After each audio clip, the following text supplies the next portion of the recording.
Lutte kurde, ici et ailleurs, le podcast.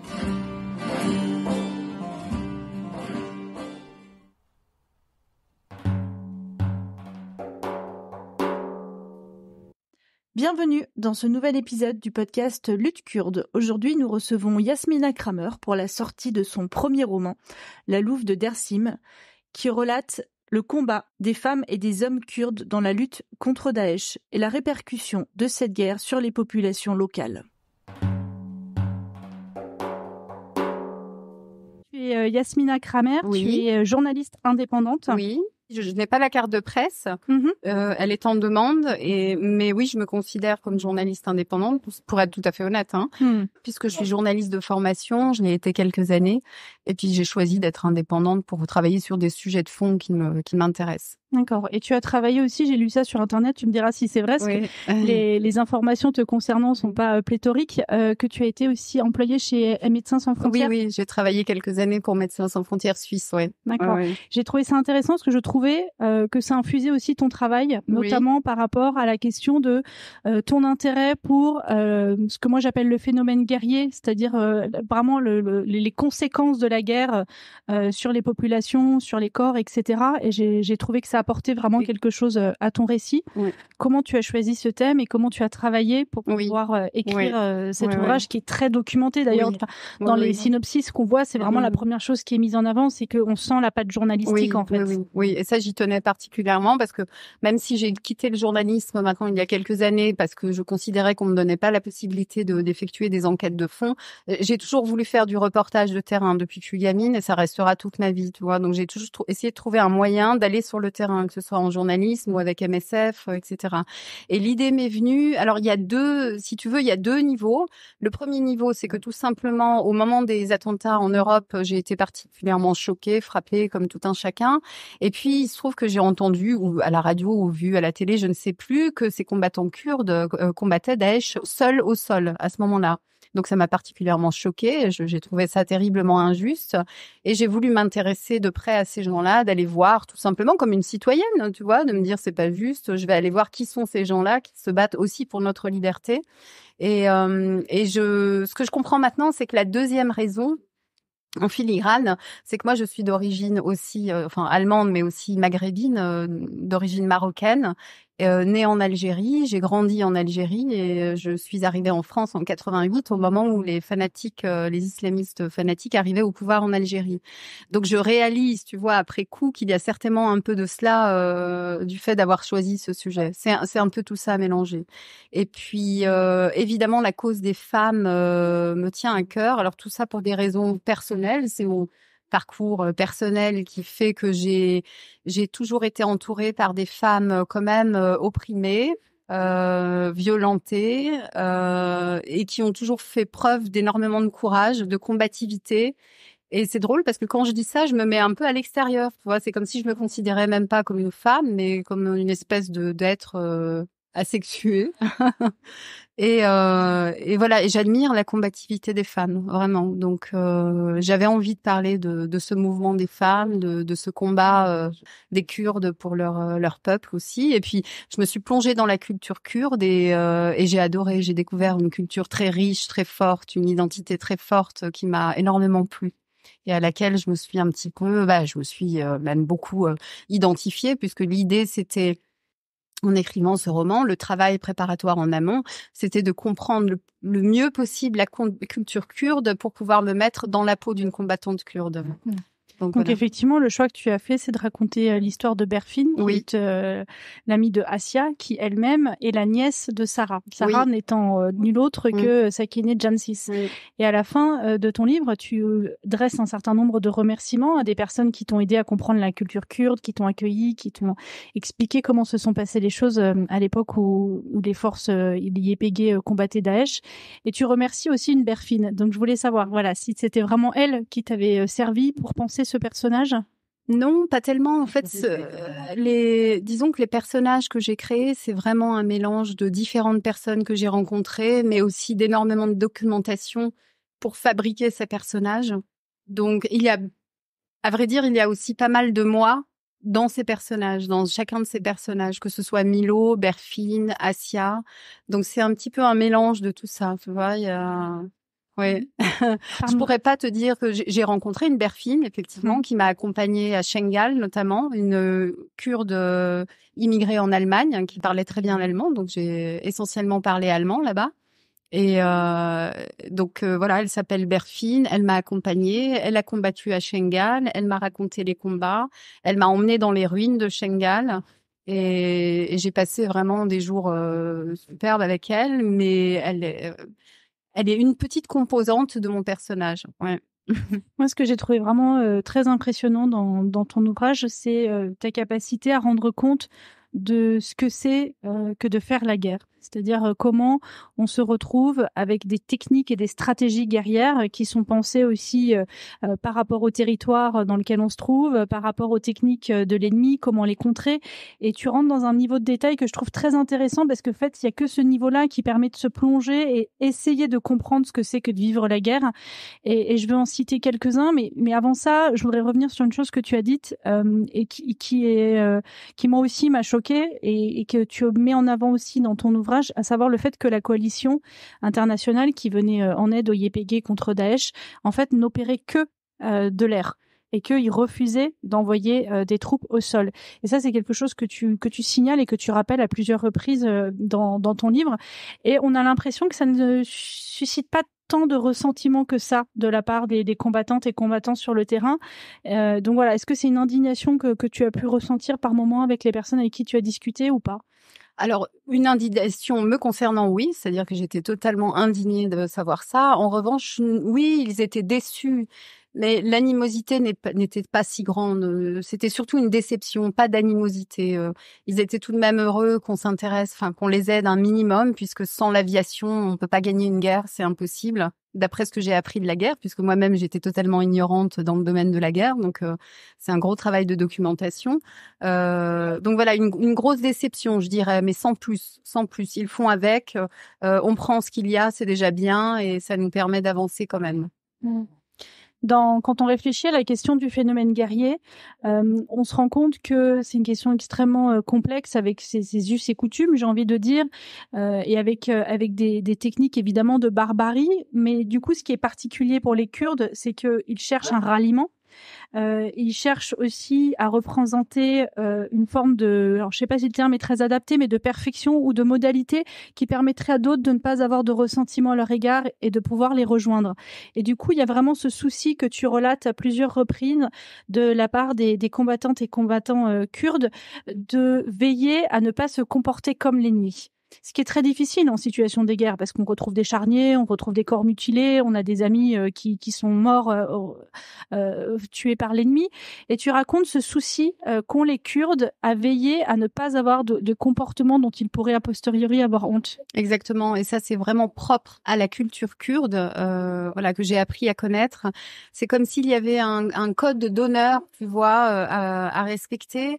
Et pour eux, de toute façon, dans l'identité kurde, dans la culture kurde, ce que j'ai pu constater avec ces 4 années de travail, puisque ce livre, ça a été 4 années de travail, c'est qu'ils ont un respect de l'autre qui m'épate. En fait, qui me surprend toujours, qui n'est pas lié à leur religion. C'est-à-dire que c'est pas la religion qui va justifier ce respect de l'autre. Je crois que c'est profondément ancrés en eux, peut-être parce qu'ils sont un peuple apatride, mais il y a un respect de l'autre incroyable et dans n'importe quelle circonstance, et donc également dans le combat et dans la mise à mort, si on peut dire ça comme ça. Donc, Et pour illustrer ce propos, je voudrais venir sur 2 exemples que tu cites dans ton ouvrage.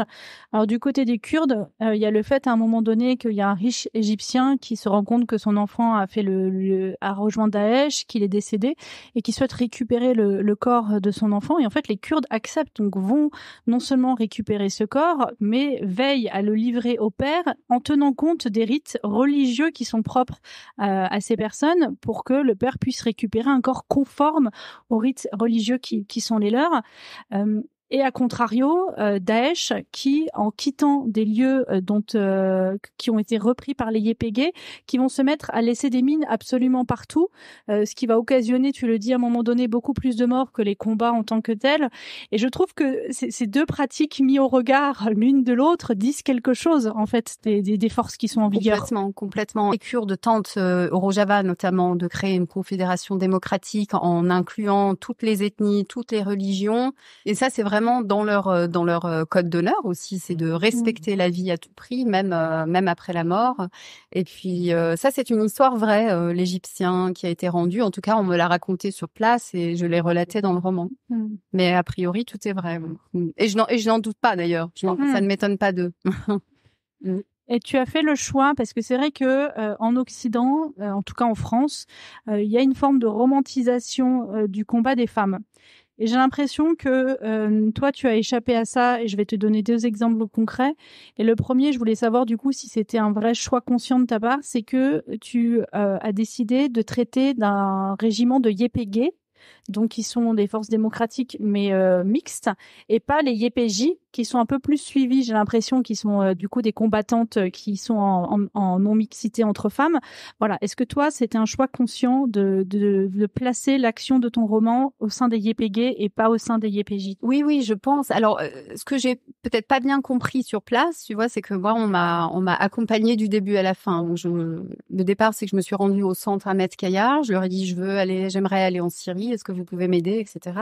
Et ils m'ont prise en charge du début à la fin, les YPG. Et effectivement, je me suis retrouvée dans des unités mixtes en permanence. Donc, je ne sais pas si c'est s'il se trouve que c'est un concours de circonstances, que les YPG et les YPJ combattent toujours ensemble, sont toujours ensemble, ou est-ce que j'aurais pu me retrouver dans une unité totalement féminine, YPJ, tu vois, je n'ai pas la réponse à ce jour, mais en tout cas, je préfère largement, et c'était voulu, d'être avec des hommes et des femmes. De toute façon, ce roman, c'est pas l'apologie de la femme, hein, comme on a pu me faire la critique à un moment donné. Un lecteur m'a dit c'est l'apologie de la femme. Pas du tout. Moi, j'aime les hommes profondément, la camaraderie qu'il peut y avoir entre les hommes et les femmes. Mais voilà, et j'étais contente de me retrouver dans une unité mixte, oui, de YPG, YPJ. Je trouve que dans la vision qu'on a en Occident des forces combattantes femmes kurdes, il y a un peu cette illusion que elle représente quelque chose qui est beaucoup plus émancipé que ce qu'on connaît nous en Occident, et je trouve que c'est vrai, mais ce n'est qu'une partie de la réalité. Et toi, tu rends aussi compte de cette autre partie de la réalité où tu évoques une combattante que tu nommes Rima, que tu décris en disant qu'elle a 17 ans, que sans doute elle est analphabète comme beaucoup de femmes de son âge, que elle est essentiellement chez elle à la maison, que du monde elle ne connaît finalement que les corvées domestiques. Et ça aussi, c'est une réalité dans le monde kurde et qu'on peut parfois omettre parce que on souhaite avoir un espèce d'étendard de modèle qui existe. Il ne s'agit pas du tout de renier ça, mais la vérité est plus complexe. Et donc, ce qu'elle dit, cette combattante, c'est que, en fait, rejoindre ses forces armées, voilà, c'est ce qui lui permet d'accéder à la liberté, en fait. Exactement. Comme tu dis, c'est pas blanc ou noir. Voilà, il faut pas simplifier les choses. C'est sûr que tout part d'une idéologie. L'idéologie d'Abdullah Öcalan, bon, ils appellent ça, on peut appeler ça idéologie ou courant de pensée. Peu importe, mais c'est vrai que tout part de là. On peut émettre des critiques vis-à-vis de ce mouvement, de la police, et puis se dire que finalement, ce mouvement issu, tu vois, du mouvement marxiste-léniniste, qui peut s'avérer être tout aussi dominant. Évidemment, tout n'est pas aussi simple, mais il est vrai que tout de même, ces femmes sont recrutées aussi dans des villages, elles sont pauvres, elles sont issues de familles pauvres, et c'est vrai que de rejoindre les YPG, c'est une façon de s'émanciper. Mais c'est très bien aussi. Moi, je ne crois pas que ce soit des femmes totalement naïves, comme on a pu le lire dans certains articles de presse. Je crois pas. Je crois qu'il faut leur laisser le libre arbitre. Et puis, je crois que ce sont des gens intelligents, des femmes intelligentes qui savent aussi où elles mettent les pieds. Et puis après, je crois qu'elles sont motivées par un objectif qui les anime elles aussi, qui leur a été transmis, mais je pense qu'il les anime elles aussi. Dans la complexité dont tu sais rendre compte dans ton livre, et c'est en ça que moi je le trouve particulièrement intéressant, c'est que tu sors de ce manichéisme qui est souvent lié à la représentation et du mouvement kurde, et notamment tu rappelles qu'au moment de la bataille de Shengal, en fait il y avait les Peshmerga, donc qui sont les combattants du Kurdes d'Irak, dont dans un premier temps ils ont fui. Et ils ont laissé les Yézidis abandonnés à leur sort face à Daesh. Et c'est seulement dans un second temps, une fois que les Kurdes de Syrie sont venus en renfort, que certains Peshmerga sont revenus au combat. Et voilà, est-ce que tu peux nous en dire un petit peu plus et comment tu as fait ce choix? Parce que c'est un choix qui est pas évident, parce que tout le monde est kurde, mais du coup, au sein même du mouvement kurde, il y a eu des attitudes qui sont divergentes. Exactement. Et j'ai beaucoup hésité avant de présenter les Peshmerga comme ça, parce qu'à un moment donné, je me suis dit c'est injuste vis-à-vis d'eux, parce qu'ils sont Kurdes aussi, mais la réalité est que déjà les Kurdes sont divisés entre eux, les Kurdes de Syrie ne sont pas d'accord avec les Kurdes d'Irak. D'ailleurs, c'est pourquoi les Kurdes ont du mal à créer soit un État-nation, même s'ils ont laissé tomber l'idée d'un État-nation, mais c'est pourquoi ils ont du mal à se rassembler, finalement, enfin, à trouver un consensus pour créer au moins une autonomie pour le peuple kurde. C'est parce qu'ils sont divisés, et effectivement, les Kurdes d'Irak, les Kurdes de Syrie ont du ressentiment vis-à-vis des Kurdes d'Irak. C'est ce que j'ai constaté sur place, en tout cas.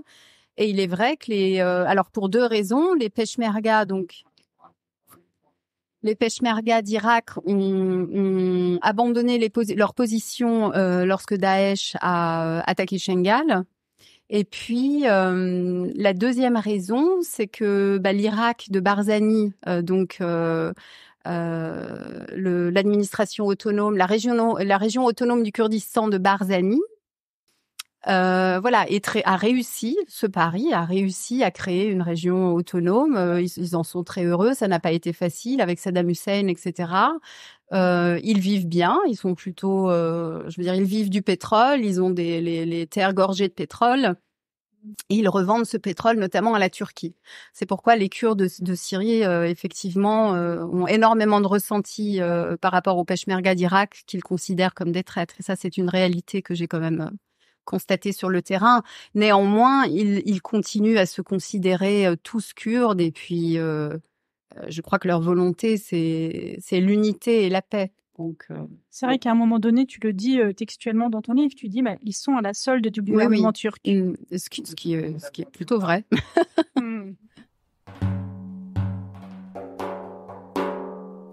Tu évoques aussi dans le livre la crainte que Daesh a de ses combattantes femmes et à quel point du coup leur féminité en soi est une arme, puisque il y a cette croyance ancrée que si on est tué par une femme, on ne pourra pas accéder au paradis et donc aux vierges, et comment les combattantes ayant pris conscience de ça s'en servent aussi en faisant des you-you très sonores. Voilà, donc comment est-ce que les femmes que tu as rencontrées ont pu te témoigner de ça? Alors, je leur ai posé la question, tout simplement. Pour me mettre dans la peau d'une combattante kurde, j'ai posé des questions assez intimes aux combattantes que j'ai rencontrées. Donc, bon, c'était un petit peu délicat. Parfois, je me suis sentie pas forcément légitime, mais c'était absolument nécessaire pour écrire ce livre. Donc, j'y suis allée. Donc, j'ai posé beaucoup de questions sur leur intimité, la façon dont elles gèrent cette intimité, et puis leurs conditions de femme, puisque quand même, on a une condition de femme, qu'elle soit transmise ou qu'on la découvre au fur et à mesure du temps. Comme disait Simone de Beauvoir, on ne naît pas femme, on le devient. Mais voilà, il a fallu que j'entre vraiment là-dedans pour comprendre. Et effectivement, leur intimité, leur condition de femme leur donne une force incroyable pour combattre la domination de ces fanatiques. Ouais. Parmi ce qui pour moi a été quelque chose d'assez inédit dans ton ouvrage, il y a le fait qu'à plusieurs reprises, en parlant d'intimité, tu évoques la question des règles. Et en fait, je me suis dit, mais enfin, quelqu'un qui en parle. C'est toujours une réflexion quand j'ai mes règles sur comment je gère, combien de temps je pars, à quoi je vais avoir accès, etc. Et je me suis dit, enfin, c'est abordé, quoi. Quel soulagement de pas faire comme si ça n'existait pas, parce que c'est une contrainte avec laquelle on doit composer, qui n'est déjà pas évident dans un contexte de paix. Alors, évidemment que dans un contexte de guerre, changer de serviette hygiénique quand on est en train de se faire canarder, c'est pas censé être une priorité, mais c'est difficile de faire autrement, en fait. Bien sûr, de toute manière, c'est un sujet dont on parle peu, même en Occident. Enfin, on commence à en parler avec la gratuité, par exemple, des serviettes hygiéniques, tout ça. Mais c'est très important. Je veux dire, c'est le fait de ne pas en parler, c'est comme si on annihilait la condition de la femme. Vous voyez, c'est comme si, moi, ça me paraît délirant de pas en parler, et effectivement ça a un impact sur notre vie en tant que femme tous les mois, un gros impact, parce que c'est quand même alors selon comment on le vit, ça peut être handicapant, et puis ça nous rappelle aussi symboliquement tous les mois qu'on est quand même faite pour enfanter, et j'avais envie de mettre en face ces deux problématiques. Vous voyez, la nécessité pour ces femmes de se battre pour la liberté, de se battre pour s'émanciper, et aussi cette condition féminine qui fait que on est né pour enfanter aussi. Et voilà, et les règles, c'est très symbolique et très important, parce qu'effectivement, donc j'ai posé la question, la plupart combattent, ça leur pose pas de problème, voilà, elles s'organisent. Du coup, dans ton livre, tu parles aussi des internationalistes, à la fois de ce que ça apporte, oui. Et puis tu évoques le regret qui, à un moment donné, verbalisé que Daesh attire beaucoup de gens qui viennent d'autres pays, alors qu'il y a une idéologie qui est mortifère, tandis que ces forces progressistes des YPG ont des internationalistes qui vont combattre à leur côté, mais que le nombre est relativement faible en comparaison. Voilà, donc ça, je voudrais savoir si tu as une analyse par rapport à cette différence, ou si les combattants sur place arrivent un petit peu à comprendre ça, et puis de façon plus générale, voilà, comment ces internationalistes sont intégrés au sein des YPG. Oui, ce que je sais, c'est que là, sur le récit, donc pendant l'écriture du roman, le récit, l'intrigue se déroule entre 2012 et 2016. À ce moment-là, il y avait très peu d'internationalistes. Finalement, le plus gros des internationalistes est arrivé en 2018, je crois. Et il y a même une académie qui a été créée, l'Académie des internationalistes. Moi, je n'ai pas rencontré... Si, j'ai rencontré une internationaliste à Djinwar, le village des femmes, qui faisait des études de sociologie, donc qui était là plus pour essayer de relater intellectuellement de ce mouvement... de ce mouvement sur place. Je ne sais pas pourquoi si peu d'internationalistes... Alors, je n'ai pas les chiffres. Je ne sais pas combien d'internationalistes ont combattu durant toutes ces années auprès des YPG et YPJ. En tout cas, dans les choses que tu relates par rapport à ces internationalistes, c'est que pour eux, il y a vraiment une culture kurde à intégrer. Oui. Et que c'est plus ou moins facile selon les sujets, et notamment par rapport au fait qu'il y a quelque chose qui est très ancré chez les Kurdes, c'est qu'il n'y a pas de relation amoureuse entre les combattantes et les combattants, et que pour les internationalistes, c'est plus difficile à entendre et à accepter. Oui, effectivement. Donc ça, c'est une question de culture et de mœurs, mais je ne sais pas si c'est la culture kurde qui alors évidemment, en découvrant cette culture, ils adhèrent totalement, ils découvrent une culture qu'ils ne connaissent pas, etc. Mais je crois que ce qui les unit vraiment avec le peuple kurde, c'est les idées socialistes. Ce sont les idées socialistes et la volonté d'essayer d'instaurer un petit peu de paix entre les êtres humains, tout simplement. Ils sont mus par par une humanité universelle qui les réunit. Et puis, je crois que l'essentiel de leur motivation vient de là. Et puis ensuite, ils découvrent une culture kurde. Je l'avais écrit, je crois, parce que parmi les internationalistes, il y a des anarchistes, des libertaires, des socialistes. Il y a aussi des anciens militaires fachos. Mais je crois que ce qui les réunit vraiment, quand même, pour l'essentiel, ce sont des valeurs socialistes universelles. Je l'avais écrit comme ça dans le livre. Et oui, c'est ça.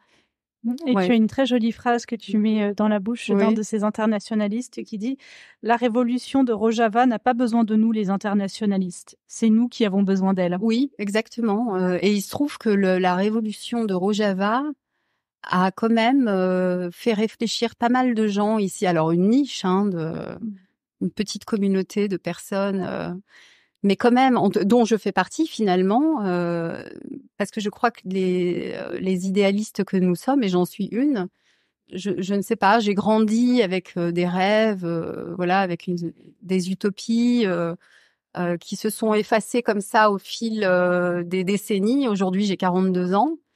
Et puis finalement, j'avais un peu mis de côté toutes ces utopies. Je m'étais dit, bon voilà, c'est dans les années 70, c'était valable. Pour notre génération, c'est fichu, ça n'a plus lieu d'être. Personne ne s'y intéresse. Et moi, ça m'a donné une force incroyable. Ça m'a donné un élan puissant d'essayer de retrouver des valeurs comme ça et puis d'essayer de construire à mon petit niveau dans ma vie au quotidien, d'essayer de construire et de mettre en place cette pensée en fait, je sais pas comment l'exprimer autrement, mais avec des actions concrètes quotidiennes, et ça m'a donné énormément de force dans ma vie personnelle de rencontrer ces gens et d'écrire ce livre. Et je crois que c'est un mouvement quand même qui est suivi en France aussi, et pas qu'en France, en Europe. Pas seulement en France, en Europe, mais ça reste une niche. Et puis, il faut toujours argumenter parce que nous sommes vite considérés comme des utopistes, ou des anarchistes ou je ne sais quoi, alors que ces gens-là ne prennent pas la peine de s'intéresser réellement à ce qui se passe là-bas, parce que ce qui se passe là-bas, c'est quand même une expérience démocratique incroyable, je veux dire, dans cette région du monde. Ce qu'ils sont en train de faire, alors c'est quelque chose de très fragile qui tient à un fil. Et qui risquent ils ont une épée de Damoclès au-dessus de la tête et ça risque ils peuvent être agressés de toutes parts. Ils le sont déjà par les Turcs. Bachar al-Assad va certainement à un moment donné vouloir reprendre ses terres et le pouvoir là-bas. Donc, et moi je trouve que c'est quand on s'intéresse un petit peu à ce qu'ils sont en train de construire là-bas, cette confédération démocratique. Alors aujourd'hui, ça a pas mal changé de nom. Aujourd'hui, c'est l'administration autonome de la Syrie, du Nord-Est, l'ANES. Donc ça change un petit peu comme ça. Ils sont fatigués visiblement. C'est très dur à mettre en place ce communalisme libertaire, ce municipalisme libertaire.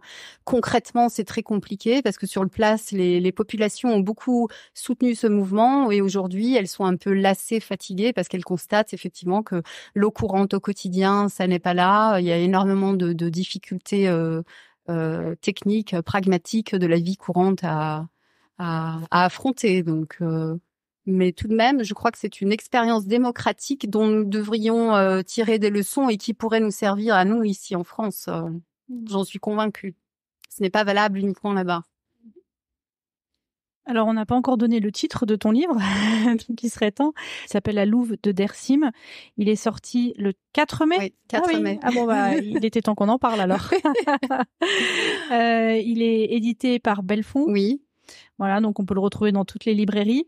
Et pour finir, je voudrais te proposer, parce que tu évoques un certain nombre de concepts qui sont des concepts que moi j'ai découverts en entendant parler des Kurdes et en suivant ce qui est mis en place et proposé par la communauté kurde. Et tu en évoques un certain nombre. Alors on n'aura pas le temps de tous les écumer. Je vais te les donner. Et puis, je te propose d'en piocher un ou deux pendant le temps qui nous reste et de nous dire pourquoi toi, ça t'a parlé, ce que ça t'a apporté et pourquoi tu as trouvé que c'était des concepts intéressants. Donc, et puis, pour les personnes qui nous écoutent et qui n'auront pas la définition des autres concepts, c'est l'occasion justement d'écouter les prochains épisodes qui auront peut-être l'occasion de revenir sur ces autres termes qu'on va pas expliciter aujourd'hui. Donc, il y a la théorie de la rupture, l'humain accompli, la gynéologie, qui a été créé sur les monts du Kandil, le Tech 1000. Alors, je vais essayer d'aller vite. Je retiendrai, je crois, la théorie de la rupture et puis peut-être la gynéologie aussi. Donc, la théorie de la rupture. Alors, brièvement, l'idée, c'est... D'ailleurs, ça rejoint la gynéologie, finalement, puisque la théorie de la rupture, c'est partir du principe que la société... La grande société l'humanité s'est construite quand même au détriment de la femme. Les hommes ont pris le pouvoir très rapidement, ont instauré, ont développé la science, la médecine, les arts, la culture, sans parler des femmes. Disons que les femmes ont participé, mais finalement on n'en a pas beaucoup parlé. On a peu parlé des femmes, on leur a laissé peu de place, et on a toujours considéré qu'une femme était en dessous d'un homme. Voilà, que la femme était biologiquement parlant inférieure à l'homme. Donc la théorie de la rupture vise à s'écarter des hommes un certain temps, c'est-à-dire que les femmes doivent s'écarter des hommes un certain temps, non pas parce qu'elles sont contre les hommes, mais simplement pour se recentrer sur elles, sur leurs expériences, sur leur passé, sur leur histoire, afin de construire une histoire commune, propre aux femmes. Donc ça, c'est la théorie de la rupture, c'est s'écarter des hommes pour mieux revenir vers eux et mieux faire ensemble avec eux à un moment donné par la suite. Et la gynéologie, c'est la science de la femme. Donc, ça a été développé, je sais plus si c'est en je crois que c'est bien avant 2018. Disons que les prémices de la géologie, finalement, c'est le mouvement des femmes, l'armée des femmes créée par Sakineh. Sakineh Jancis. La gynéologie a suivi quelques décennies plus tard, je crois. Donc, c'est l'idée de développer toute une science autour de la femme dans toutes les disciplines, les arts, la culture, la médecine, la science, et de partir des expériences à proprement féminines pour développer une pensée de la femme totalement indépendante de celle des hommes. Et de la même manière que avec la théorie de la rupture, c'est de créer leurs histoires et puis peut-être de se réinventer sans l'implication des hommes. C'est aujourd'hui ils ont une université à Kobani. Pour les personnes en Europe, il y a un centre oui, aussi à Bruxelles. Exactement, à Bruxelles. Le centre Ahmed Kaya propose aussi des petits livrets d'initiation comme ça à la gynéologie. Et voilà, l'idée, c'est vraiment que les femmes se réapproprient leur histoire et qu'on arrête de les considérer avec ce regard masculin dominant, mais qu'elles s'émancipent toutes seules, parce que les femmes n'ont pas besoin des hommes en réalité. Et ma dernière question, et je m'en excuse par avance parce qu'elle est pas simple. Comment est-ce qu'on peut d'ici soutenir et aider les Kurdes?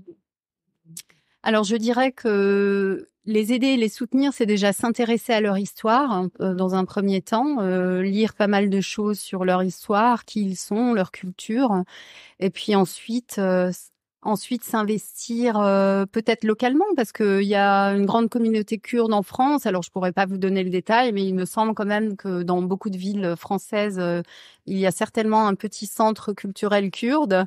Donc, je conseillerais d'y aller, de prendre un thé avec eux, de discuter avec eux. Je peux témoigner du fait qu'on s'y sent vraiment facilement bienvenue. Vous serez très bien accueillis et puis vous serez surpris de découvrir cette culture.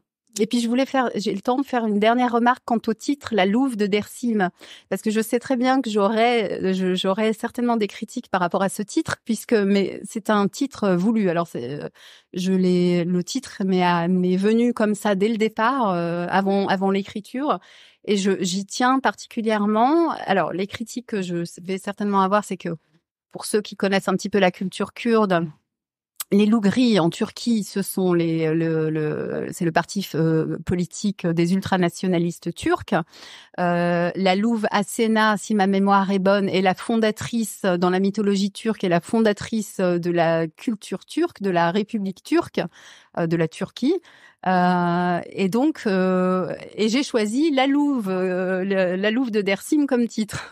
Donc, on m'a déjà fait la remarque et j'assume totalement. J'espère simplement ne pas offenser les Kurdes. Voilà, il faut qu'ils sachent que, au contraire, c'est un pied de nez à plusieurs niveaux aux ultranationalistes turcs, les Lougri. D'une part, parce que les Lougri, la louve, donc une femme, une louve, un être féminin.